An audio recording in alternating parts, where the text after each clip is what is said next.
বাচ্চা, মিথ্যা কথা না বলে কেসে যেতে যায় না। ওই তো ওনারা এসে গেছেন। বাবা, ও বর্ষা, ওপরের রুমটা ভাড়া নিতে এসেছে। আমার শ্বশুর মশাই আর আমার হাজবেন্ড। আচ্ছা, নমস্কার। নমস্কার। আপনি বাড়িটা খুব সুন্দর বানিয়েছেন। Thank you. বাড়িটা উনি বানাননি, মিস্ত্রিরা বানিয়েছে।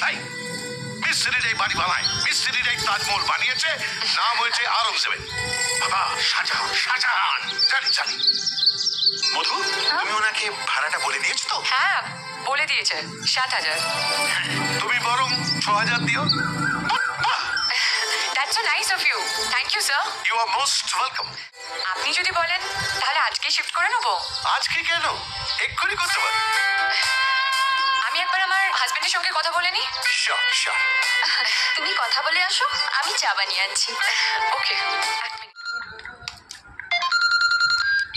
Hello, yes madam, hello. তুমি কোথায়?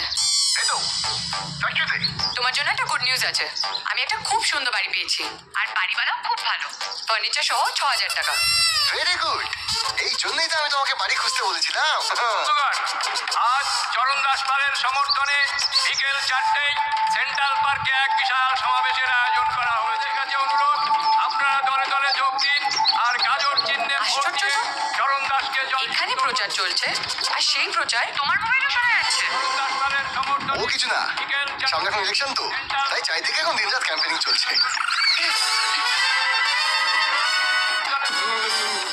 বসা, তুমি শহর থেকে কি করছো?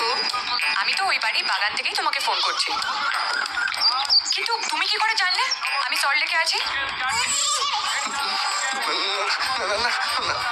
আসলে ওই চরণ দাস বাবু তো ওই কনস্টিটিউয়েন্সি থেকে দাঁড়িয়েছে, সেই জন্য। ছাড়ো ওইসব চরণ দাসকে, এখন নিজের চরণটা নিয়ে সোজা সল্টলেকে চলে এসো। ঠিকানাটা নোট করো।